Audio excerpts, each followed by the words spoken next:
Well, hello everyone. Good morning, good afternoon, good evening, wherever you are in the world. My name is Jason Levine, and thank you so much for joining me today for the Friday Masterclass, where today we're talking about automating the sound mix in Premiere Pro. And this is something we've revisited in past streams.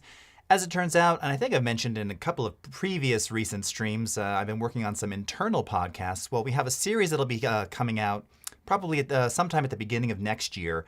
And they're video podcasts. And so I've been doing a lot of editing of these things and wound up having to do quite a bit of automation on the sound, primarily because a lot of these, at least in this first series, were captured live at Max, kind of on the show floor. So dealing with a lot of noise, a lot of background elements that needed to be sort of gated away or denoised. But then also trying to isolate voices when there's bleed between multiple microphones. So we're going to cover some of that. We're going to cover some of the sort of sound designy elements of automating. Additionally, if you've never tried to automate parameters for audio effects in Premiere, it's really useful. I mean, if you've never done it, and now you understand how to do it, it will change the way that you mix sound. Even if you're not a great sound mixer, like it's just going to ultimately change the way you do things and sort of create better sound, better mixes, more exciting mixes. But in a lot of cases also really kind of fine-tuning and isolating specific elements within a mix. And we're going to lean heavily into the dynamics effect, specifically around the auto gate. Again, showcased gating in previous streams. If you've never used a gate for dialogue capture, particularly whether on set or for an interview, it's an essential thing. All right, it's so great, and it is one of the many effects that I truly love. And it's also supported both in Audition. We're probably going to take a look at some of this in Audition too. The same stuff is applied. The same stuff applies in Audition. The only difference is that because it's a slightly different mixer, it's color coded a little bit differently. I actually prefer the way that we view it in Audition. A couple other little things that we can do in there, which I think are a little bit smoother. But again, we'll kind of take a look at this and showcase all those things. So of course, we're coming to you live on a couple different networks today, and hopefully everything's going smoothly. So glad to see you here. Actually, while I'm doing that, I'm still, I don't know if I mentioned last week, I've lost my commenting computer somehow. Let me rephrase that. I've lost my my iPad with what I typically use for commenting. The studio's a mess. I've been reorganizing. I've been moving stuff around. I've misplaced it somehow, and it's thin and small. So it's not the 12.9. It's like it's an old school like 7-inch or 7.9 or whatever it was. I can't find it. So I'm relying on clips here. Anyway, I see we've got Steve and RB and Paloma and Gino and Sam and Umacorn. All right, how's it going? Oliver, great to see you all. Thanks so much. Cody, how's it going? Okay. All right, so why don't we go ahead and get into it? I think it looks like we're live in all the places we're supposed to be, so that's super fantastic. Let's go ahead and switch over to Premiere and talk about this. Now, you're also going to get a little sort of visual sneak, audio sneak too, I suppose, of this podcast, which features my colleague Teresa Au. She's on our larger Creative Cloud community team, and she is the host of this series, and probably going to get to see this, like I said, early January, hopefully. Maybe a little bit later, and hopefully we'll have this sort of widely distributed so that you can watch on lots of different networks and listen where podcasts are, hosted. So should be pretty cool. All right, so I'm going to play a couple of things here just to kind of give you an idea. Now, before I do anything else, just to be very clear and upfront ahead of time. So where this was recorded, this was done live at Adobe Max now it's almost 2 months ago, actually. We had this sort of glass box structure where Teresa was conducting the interviews. So as you can imagine, before I even say anything else, glass box, not the best environment for recording interviews to anyone thinking about doing something like that in the future. And as a result of said glass box, it required a lot of tweaking, a lot of denoising, like sort of multi-stage levels of softening or attenuating noise, compressing, and then again, using some gating as well. if I have time at the end, maybe I'll play for you kind of the final version where, so this is an earlier edit of this. But again, your environment is going to dictate the amount of sort of audio processing that you're going to need. So just up front, you may not need to automate things in most cases. What we're going to do here is automate specifically the auto gate and the gating threshold, among other parameters, because of the close proximity of how each person was mic'd, because of the ultra reflective nature of where they were, there was just a lot of bleed. And you know, it happens sometimes. I unfortunately wasn't involved in any of the production itself. Maybe some of that could have been prevented, maybe not. Again, glass box, it's a tough venue to capture in. So just to sort of showcase here, you can see that on the three tracks related to the three people here, got, you know, combination of denoise, one of my favorite compressors, the LA2A. Again, not so much to amplify, but just to even out dynamics. It just so happens that, you know, again, lavs and kind of moving around, and there was a ton of background noise because this was on the Max show floor. So you were just getting sort of uneven speech in some cases. Actually, so this is featuring Justin Wen here on the left and Jerry Wan on the right. Jerry is a public speaker, and they're both great speakers, but Jerry has a very sort of even-toned, even leveled out voice. So you'll see when I play his back in particular, actually he was the easiest of the three to sort of clean up and fix. However, his mic still had some of the same aforementioned issues, some bleed, some other, you know, just sort of noise-related things that we had to tackle later on. So again, so some noise on there, and you know, just to make things louder and just a little bit more present on the stream again, I've just got sort of the ultra maximizer here just to kind of amplify everything so it's not quite so quiet. Okay. All right. What's up, Vanessa? How are you doing? Okay.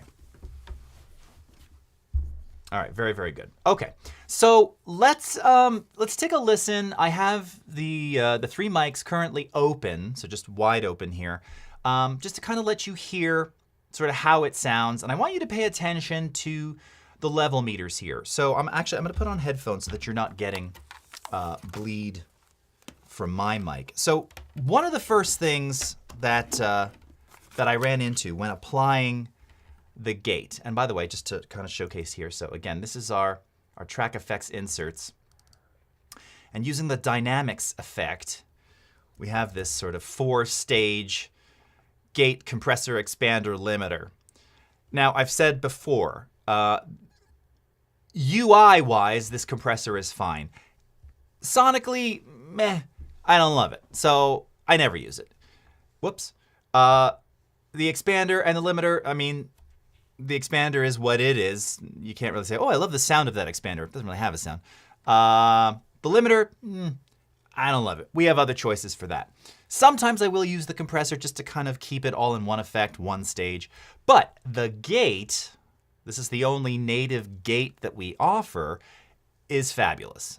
You can set super fast attack. It has the extra hold. The only thing missing is a floor setting. So you see this in a lot of old school gate devices, you know, outboard gear, SSL, where, so the whole idea of a gate, right, is that someone is talking and maybe there's noise or some other sort of thing going on in the background. So gate or window, think of it like a window. So when they're talking, the window or the gate is open, and when they stop talking, the gate closes. Now, in this case, it closes to silence.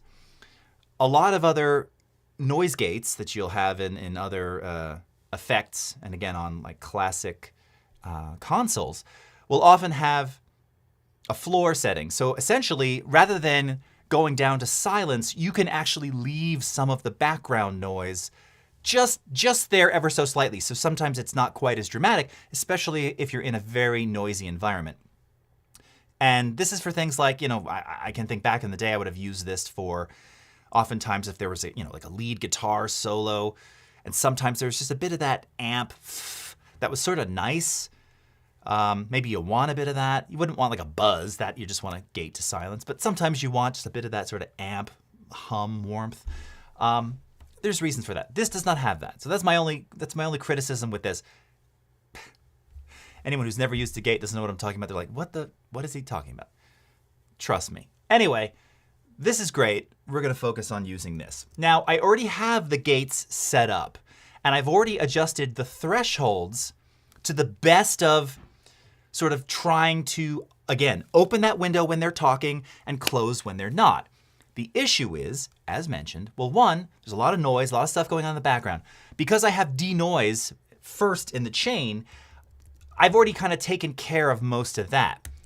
The other issue, though, as mentioned, is that you have close proximity here, and just however this was done, however it was recorded, when some people are talking and they're loud, they're triggering the gate from their sort of next to companion, and it's opening that gate, which means it's also opening up noise and other things to be heard, and you get this kind of, it doesn't sound great. So let's take a listen here and see if you can spot, and again, kind of pay attention to the meters as people are talking. I'm gonna skip a couple sections here. Here we go. Thank you.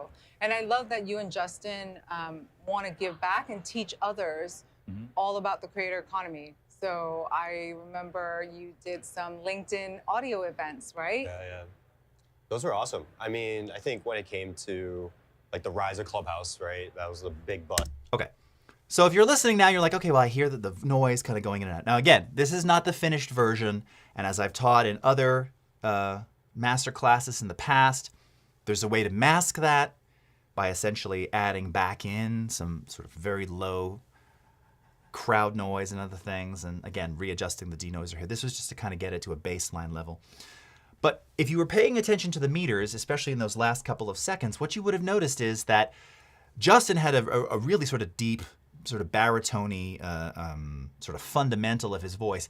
And he's talking right at Teresa, and it kept triggering the gate. And it kept opening the gate up. Now you might say, well, why not readjust the threshold so that doesn't happen, right? The threshold, much like in a compressor, the threshold is the point at which, upon exceeding the threshold, the effect kicks in, right? So if I wanted to make it less or more aggressive, like hold off on, higher decibel signals, I would lower the lower, it's negatively logarithmic. So from 29.5, I might put it up to minus 22. The issue is that Teresa, speaking on her microphone, wasn't as consistent or loud as his voice. So then it wasn't always triggering when she would talk, right? So what that means is that I need like a dynamic gate, which is going to basically adjust that threshold as needed, right? Which isn't what a gate typically does. Typically you set that threshold and it respects that. But we're in kind of a unique situation here. So what you may have noticed is, I'm going to wind back and see.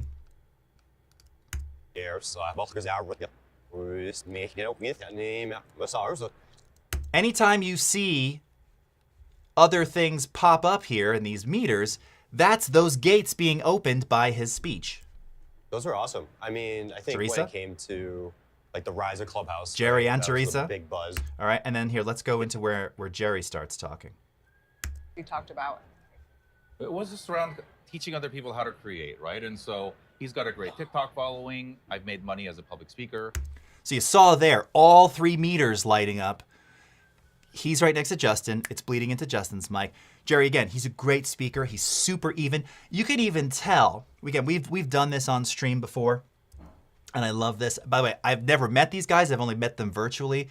They're phenomenal. I can't wait for this podcast to go live so you can learn more about them. But as we've discussed before, when you take a look, now, again, it's unfair with Teresa's because hers actually had the most noise bleeding into her mic. So you can't really appreciate her dynamics. But this second track here is Jerry. Look at how even that is. That is not compressed. That is how he speaks, right? And look again now, Justin. You can see the difference. You can actually see how Justin's waveform sort of it modulates in terms of amplification. Jerry is super even, super even. So for using things like a compressor, for using things like a gate, even though, I mean, you can see all of this here, this is all noise. This tells you, maybe if we have a chance towards the end here, I'll I'll turn off all the effects. I wish we had a global effects mute for audio in Premiere. It's a drag having to do it this way. All of that's noise. So he's so even, it's really easy to use a gate on him alone. And if we sort of just solo his and take a listen, right? So it's quiet, right? I can set his threshold a bit higher because when he kicks in and starts talking. It was just around teaching other people how to create, right? And so he's got a great TikTok following. I've made money as a public speaker. And so bringing on guests, friends of ours. So we've had Avi Gandhi, who is a LinkedIn top creator. Right. And you can kind of get the idea of my settings here. So again, threshold -32. It's fairly wide open, but his volume is so different from everyone else's that, again, I can have a fairly long release, a little over a quarter of a second, about 1/10 of a second hold, 1 millisecond attack, kicks in pretty quickly, right? And by the way, if I say right after every statement, I'm going to force myself to put $1 into a jar. I've been doing so many of these, and it's become like a cultural thing. You know what I'm saying? Right? Like, right.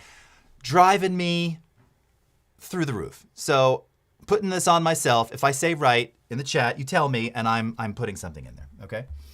So in any case, Jerry is easy, but because he too has sort of a low, not quite baritone, but there's a lot of tonality in there. It's bleeding into all the respective mics, even more so than everyone else's. The only one who's really not bleeding into anybody is Teresa, although she gets really excitable in some of these scenes, and then it opens up their game. So all of this to say that this is where we're going to use automation to solve this problem. Now, I'm not going to do the entire track, obviously, but this is a super useful feature. And again, if you've never done this before, this can really change the way you work with audio in Premiere Pro. Just checking on the side. Okay. All right, no questions yet. Okay, so with effects applied, and by the way, these are track effects, just to be very clear. These are not clip-based effects. So the automation that I'm applying here is going to apply to the track. Now that's significant, and it's significant where you perform this operation, because if I do this track automation, and then I'm like, you know what, I need to cut out a minute in the middle, well, the track automation doesn't cut along with it. It's track automate. It stays on the track. So you have the ability in the effects controls, just like you do with any of your visual effects here, you can keyframe and do things in there as well. I don't typically do that for audio, but you can at the clip level if you want to do these same automations. I'm doing this here in the timeline at the track level because the edit is locked, right? That's the key. The edit's been locked. Actually, this one isn't, but when I actually did this for in the end, the edit was locked, okay? So something really important to keep in mind. I want everybody to go and do a bunch of automation today and then, send it out to producer. Oh, sounds great. Yeah. Oh, we have these 84 edits. And then you do it and now your sound mix is destroyed. By the way, if you do that and the editor comes back and says, oh, I've got 84 edits for you. How do you fix that? Just do a render of the audio file, of the audio track itself, right? So that you, dollar. There's one. Do a render of the audio track itself, rendering the effects to it, and then do the edit. Okay? All right. All right is fine. It's just the right. That's what I won't do. Okay. So let's zoom in here. Now, down at the track level, I got to make sure my zoom you can see everything. Now, I believe the keyframe button is visible by default. By the way, if you've never sort of adjusted manually, track height, you can do that here. You can also hold down Shift or Shift Command or Control. I always forget which. I always have to do it and figure which. To globally raise the height of all the tracks. And if you twirl open or click open Show Keyframes, what this will also show you is any of the audio effects that you have applied in their respective effects insert slots, including volume and mute, so the actual track keyframes for, again, whatever is on the track, keyword track, not clip. So if you move something out of there and put something else in that track, those same keyframes, those same things will apply, as well as the panner, okay? Because we're using dynamics, now what we see are all of the aforementioned parameters of that effect. And the one that, for this in particular, and for doing this kind of a thing where you set the threshold and it just keeps getting opened by external forces, the threshold setting is what you want to automate. Now you might ask, why not do like enabling the effect or just the global bypass? You can do those. Here's the thing, and this could be a Premiere issue. It could be this particular effect. I haven't auditioned this with all the others. I can tell you with this one, if you use bypass, because that would make sense, right? Gate appropriately when person is talking, and then just bypass it or disable it altogether when they're not, or something like that. If you sort of on-off it, I've had some like digital pops and or clicks in doing that. So I don't typically automate the bypass for this specific effect. That's not to say all of them do that. It's just for this. I ran into that. Doesn't really matter. What you really want to automate is the threshold setting, right? How much signal it requires. By the way, this is signal shooting. This is threshold. I'm realizing I'm like, what is he doing? Teen Titans? No. This is the signal exceeding the threshold. You want to adjust the threshold. So let's go and select Auto Gate Threshold. And you'll see that that line kind of moved there. All right. So here's where Teresa starts talking. And for the moment, I'm going to mute these others. All right, let's just wind back for a second here. Thank you. And I love that. Okay, so right away, Thank you. I can probably go a little less aggressive with this, right? But this isn't bad. We'll see.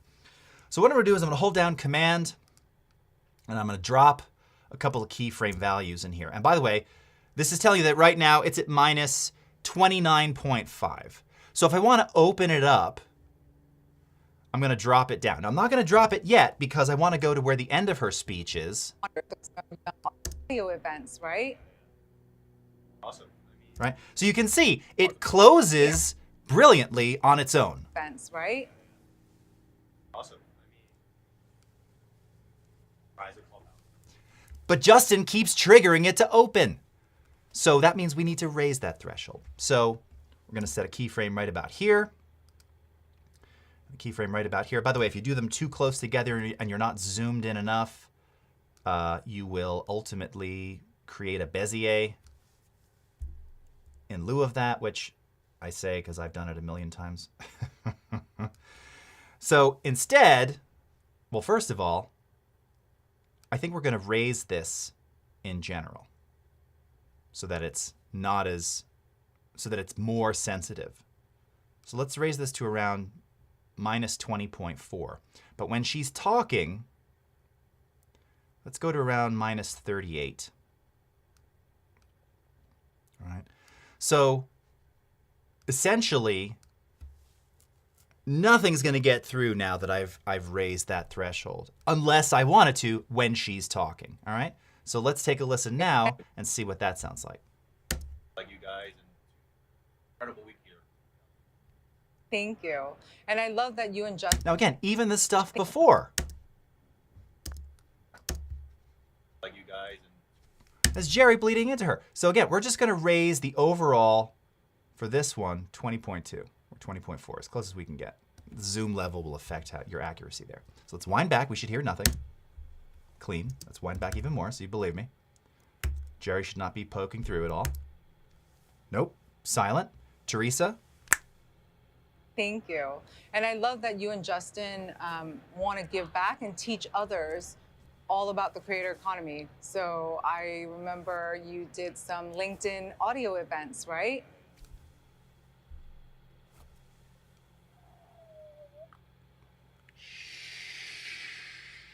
Nothing. Silence. Now, again, there may be some moments where Teresa says something. And now, because the threshold is so high, yeah, see it kicked in a little late there? we need to readjust. So yes, this is kind of manual. But for something like this, where it requires a lot of cleanup because you can't fix mic proximity. All the AI that's coming out, it's a drag, but that's not something that we have quite yet. Actually, you can start doing this real quickly. Come back in here, right? Make a quick adjustment. Tell us what were some of the topics you talked about. Clean, okay? Now, same thing. Again, here we had some bleed onto Jerry's and Justin's, right? Things are, second dollar. Pfft. I will stop doing this. By the power of Thor Ragnarok, I will stop doing that. So we first want to go back to Justin. So let's go to Justin's down here. I don't think Teresa was bleeding into his, but let's see. Oh, a little bit. See? It's now again, I could probably go a little more aggressive with his setting, but I've gone through this a bunch of times and it's just the environment, you know? If there were any kind of sound dampening, if they were in just a better room and positioned slightly differently, and I can't see how the microphones were clipped on them, but maybe there would be chance of more isolation, but this is something you're gonna run into. So here we go. And yes, I see someone was just asking, can you Bezier the keyframes? Yes, I said it, but yes. Can you do this with Power EQ? Yes, you can, Gino. So here's the thing, and we're gonna get into this in a second. Every effect that you throw in here, and I'll throw in a parametric for here. I'll do it right now just so you can see it. I'll take it right back out, but just so you're aware. Oh, I filter and EQ, parametric. All right, and we're down at Justin. Zoom in so you can see that. Track effects slot 5, parametric EQ, and then all of the settings. All right. Now this one, I said all right. This one in particular, the bypass, the global bypass, and then I think this is the bypass for the shelf filters. No problem with that, for whatever reason. And this is, by the way, not uncommon to have little sort of poppy clickies, even with hardware compressors. If you manually sort of bypass some of them, I remember Behringer made, I have one, the Composer, fantastic compressor limiter gate. Or maybe it was the Focus, I can't remember exactly. It was one of them, either Focusrite or Behringer. And if you manually engage the button, it was this you would get this very noticeable k-k. But if you just, obviously adjusted the dial, so to speak, you wouldn't get that.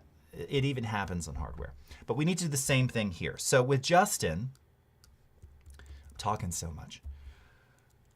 Now again, because his dialogue is not quite, you can see a lot of noise in there, but I can see where he ends and Jerry begins, which is right about here. Answer questions in person, or in real time, so. All right, okay. So I'm going to set a keyframe. This is going to be the end here. Set another one here, another one here, another one here. Now again, because we were hearing some of Teresa bleed through, I'm going to raise this. Oh wait, am I in the right keyframe? Am I in the right, what am I doing? I'm not in the right one. What am I doing? Threshold. Do that again.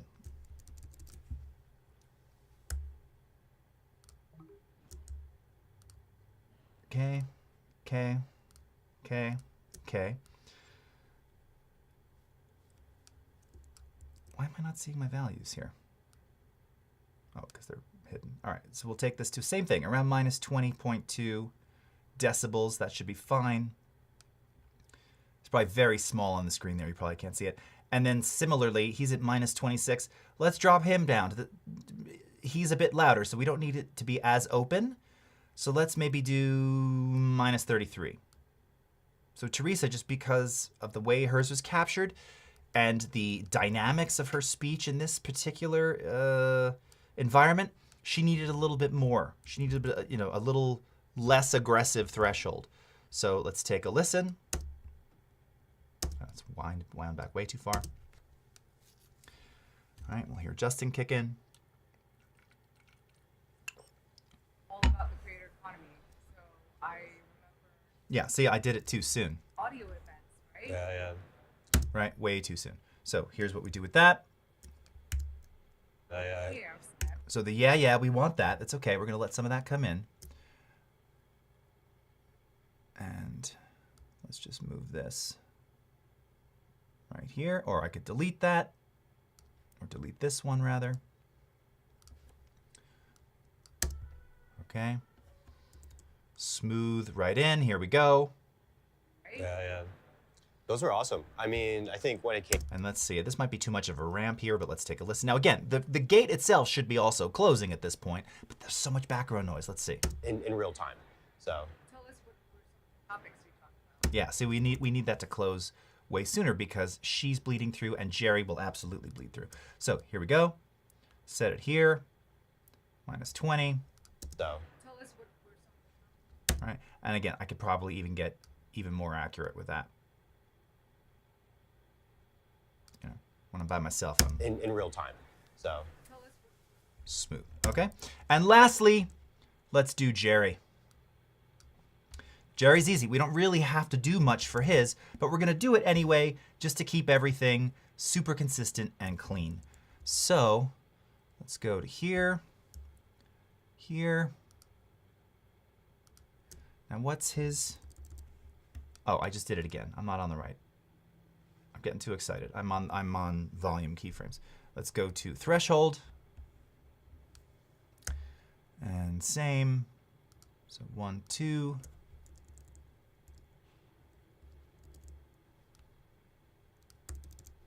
One, two. Let's go to Jerry. Be an early tester of that and try different things in the creator world. All right. Okay. Now, again, same thing. Maybe he doesn't need all that much. Maybe I even raise his a bit. His really just, it had the best isolation, so it doesn't require as much help as the other.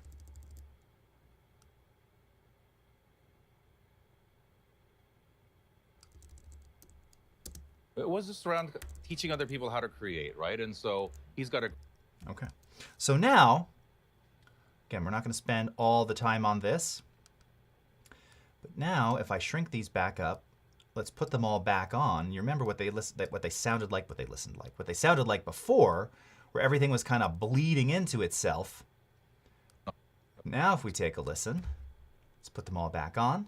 And if you watch the meters, it's going to be nice and clean and isolated. And the other thing about this, and I just want to point this out. Now, for podcast production, I was having a chat with somebody about this. Actually, I can't remember if this was an iTunes thing or it was a Dolby thing, but it was and this was audio only, but like spatial podcast mixes. And I get it. Again, as someone who appreciates a stereo sound field, although this was, again, it's supposed to be immersive. Please stop using that word. It's not. It's barf-inducing for me, not immersive. You want me to barf? Tell me it's immersive. I'll put it in headphones. I'll start barfing. But what it was is, obviously, they're using some like Dolby Atmos type effects where things seem very left and right, but in space, but not left, right, but kind of left here and there. And that's fine, whatever. The thing is, for audio only, in general, you just, and a podcast, you kind of want things both the same in both speakers. Maybe a little bit of placement.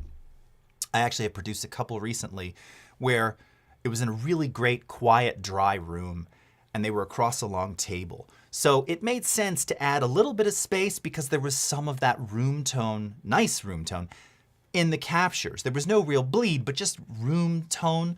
So I did a very subtle stereo pan, and it just gave it just a little bit more dimension. You still felt centered, but there's a little bit of dimension. Same thing here. So again, because you're watching this, it can be a little weird to have all the sound coming through the center when people are kind of spread apart.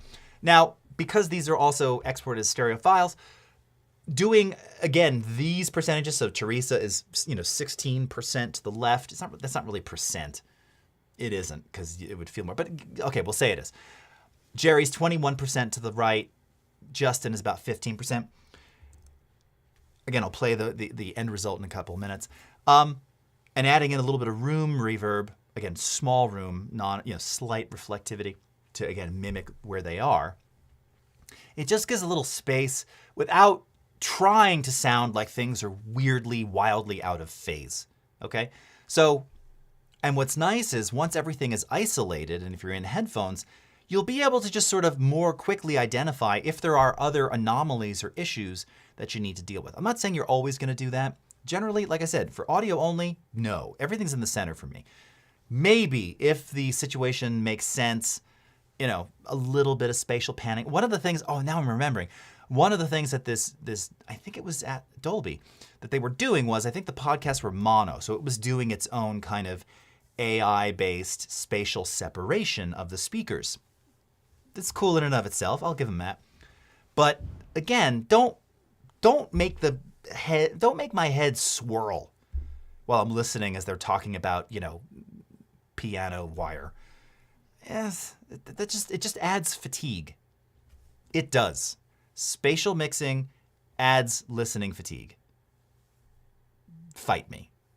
It just, I don't love it. Anyway, let's take a listen.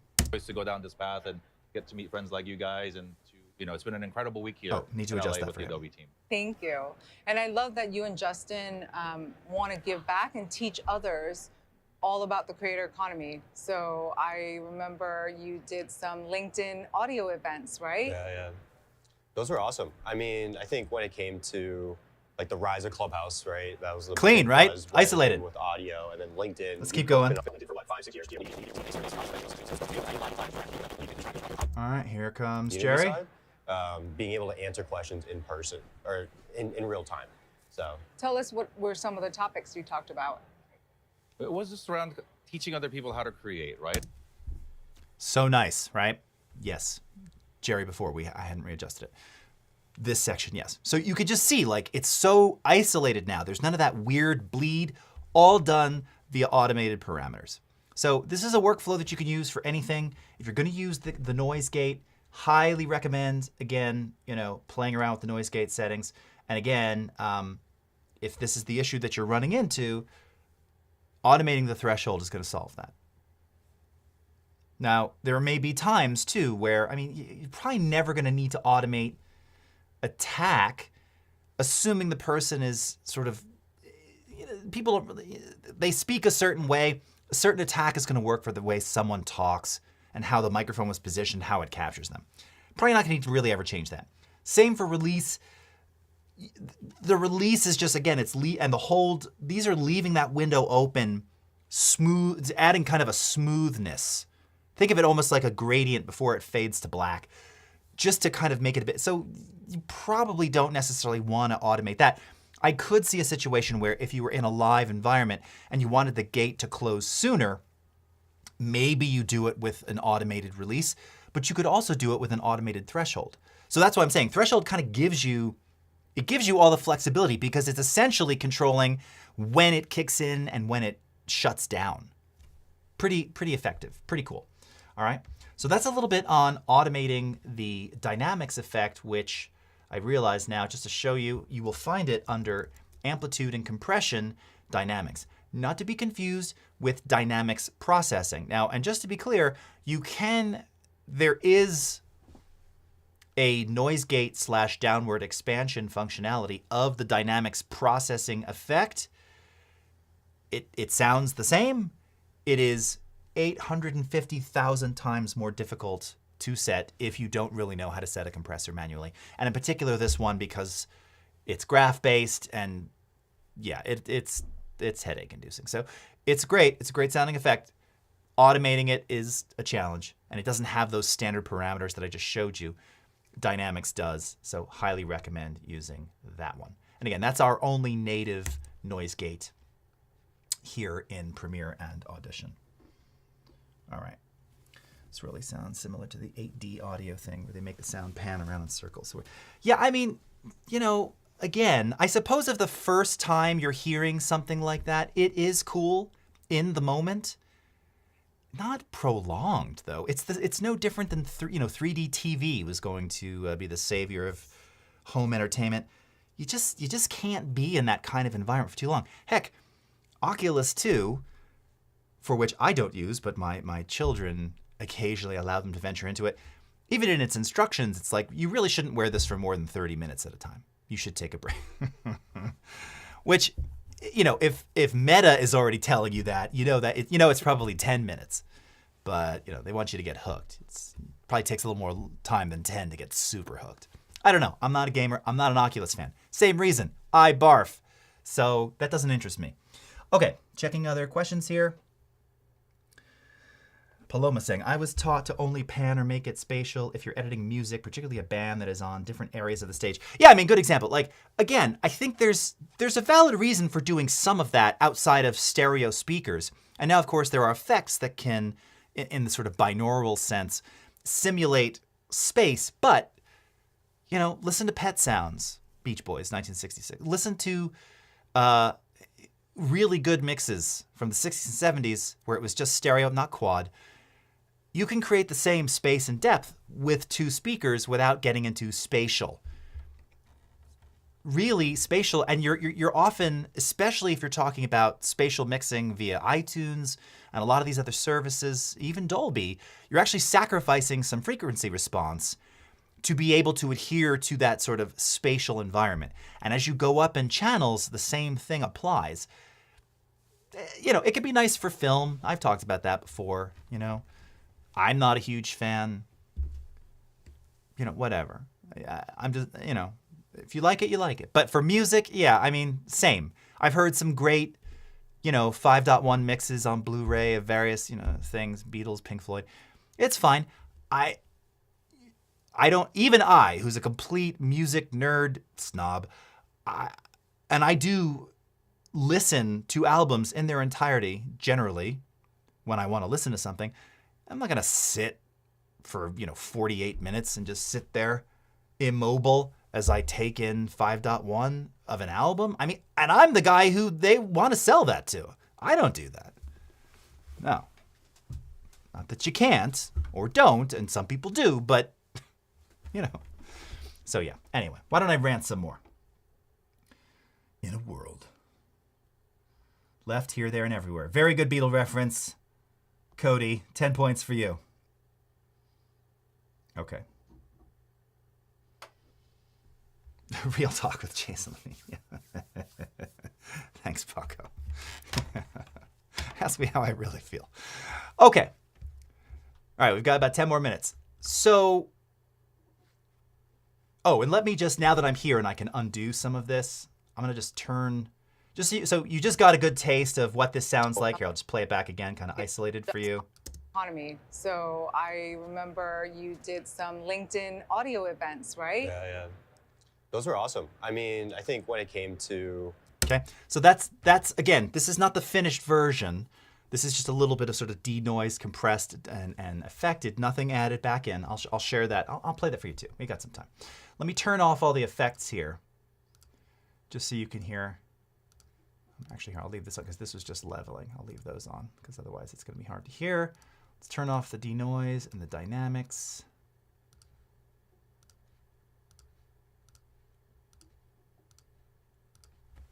And same thing. So here's where it started. In LA with the Adobe team. Thank you.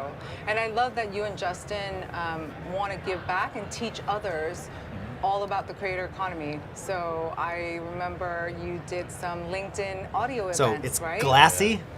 Those were awesome. I mean, I think when it came to like the rise of Clubhouse, right? That was the big buzz when it came with audio, and then LinkedIn. We've both been on LinkedIn for what, 5-6 years probably each. And then when it gets to Jerry, because again, he has just such a deep, clear voice.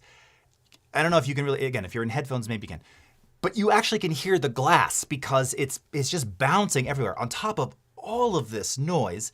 And then Tell us what were some of the the topics bleed. you talked about. It was just around teaching other people how to create, right? And so he's got a great TikTok following. I've made money as a public speaker. Significant, right? So, $3. Did it again. Did it again.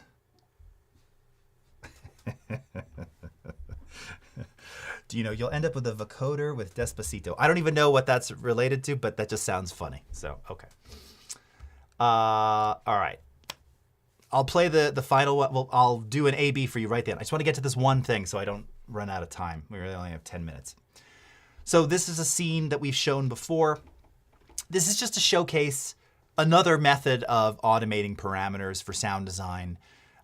In this case, our studio reverb, where you got kind of this, we're kind of creating this sort of dreamy sequence, kind of echoey, weird thing. Maybe we do some automated blur.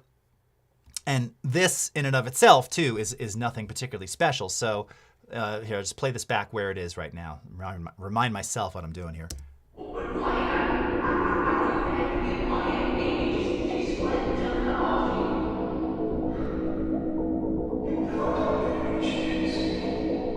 Okay, so I'm going to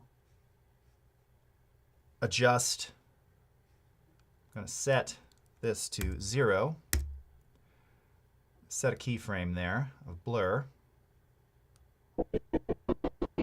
wind that back, and then adjust that to 207 so that this gets gradually less blurry.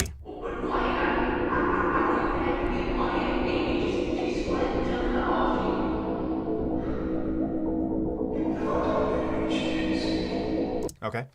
Same concept, right? We're using, oh, you can't even see what I'm doing there because the effects controls are hidden. Here it is. So I just added 2 little keyframes for blurriness right here, okay? But now we're going to use the parameters for studio reverb. Twirl this up here. So I can do the same thing. We're going to adjust that wet-dry balance. Right now I have it totally wet, so it sounds very echoey and you're not hearing any of the direct signal. So we're going to come down to the dialogue mix. Now this is key as well. So I happen to have all the dialogue grouped, submixed to a dialogue track. Here's studio reverb. And in this case, I'm going to automate 2 things. I'm going to automate the dry level and then decrease the wet level. It's 2 separate sliders, which means 2 automation passes or 2 different sets of keyframes. So first thing is we're going to adjust adding more of that dry output level, and then we're going to back off the wet level. So let me select this. All right. And let's just start with a keyframe right about here, where it is.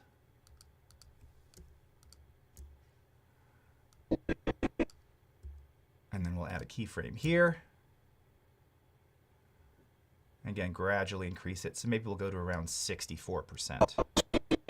See what that sounds like.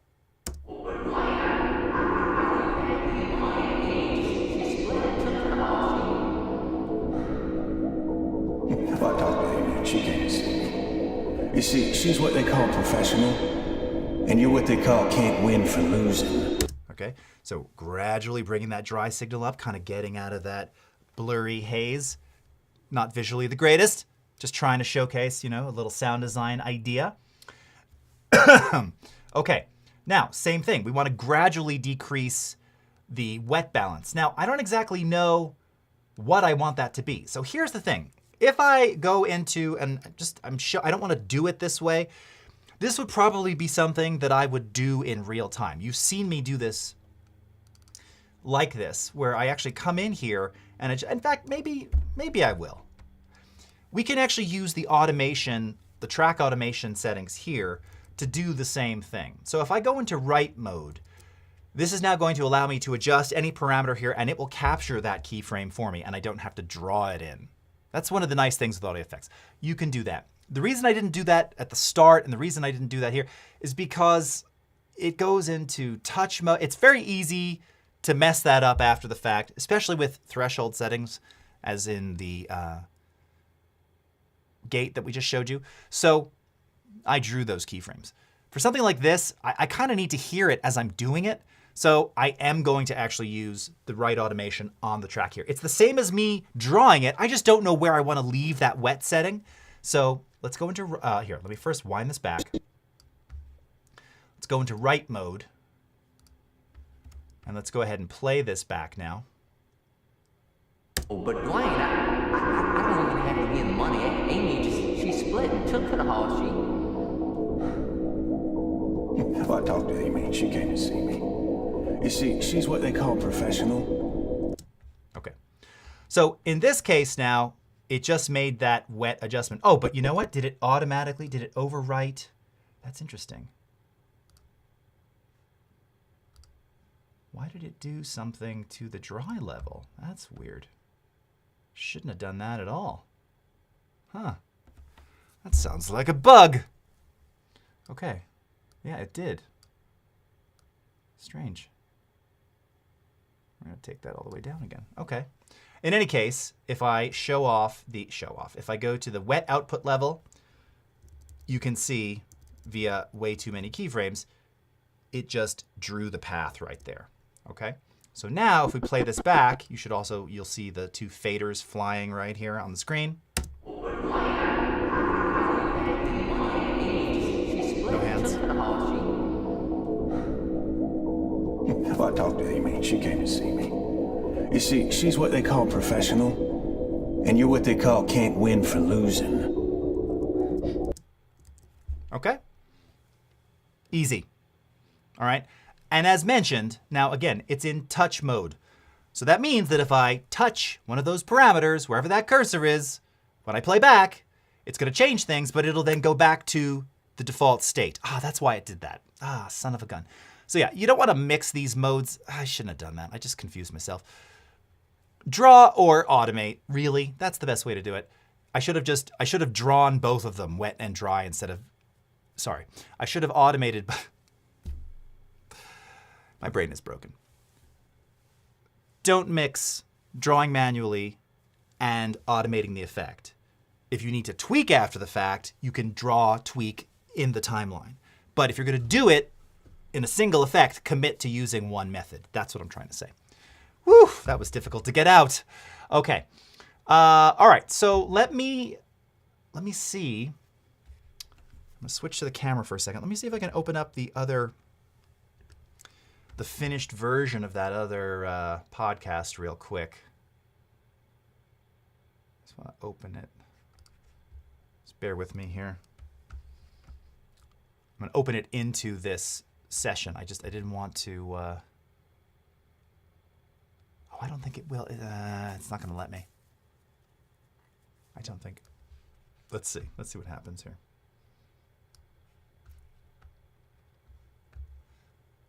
Oh, that's going to work.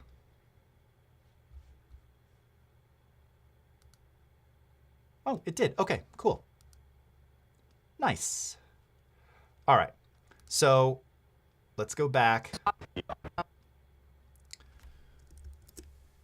All right, got to do this fast. Got 2 minutes. Okay. 2:55:01. So here is where we started. And I love that you and Justin want to give back and teach others all about the creator economy. So I remember you did some LinkedIn audio events, right? Those were awesome. I mean, I think when it came to like the rise of Clubhouse, right? All right, and then Jerry. It was just around teaching other people how to create, right? And so he's... All right, original. Oh, and what did I say the time was? 2?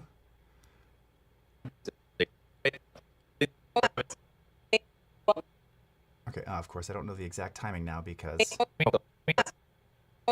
was right here. Who's who? Justin. Who's here? Okay, here's the final. You're just gonna have to. It's not maybe the exact same spot. Here we go. Today. Thank you for having us. This Did week's I been leave out incredible. anything? Because you're both so accomplished and. I mean, I'm a father, so I think that's important in terms of how I view. All right, let's go to this.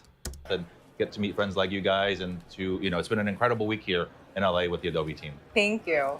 And I love that you and Justin want to give back and teach others. Again, the original. It's got a great TikTok following. I've made money as a public speaker, and so. And the final.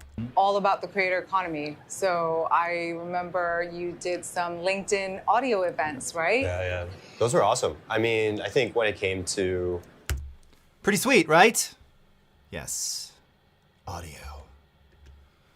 All right, friends, we're actually going to end on time for a change. Thank you so much for watching. Hope you've enjoyed this masterclass. We will see you next week for the last one of the year. Until then, have a great rest of your morning, afternoon, evening, wherever you are in the world, and we'll see you again next time. Take care, everybody. Bye-bye.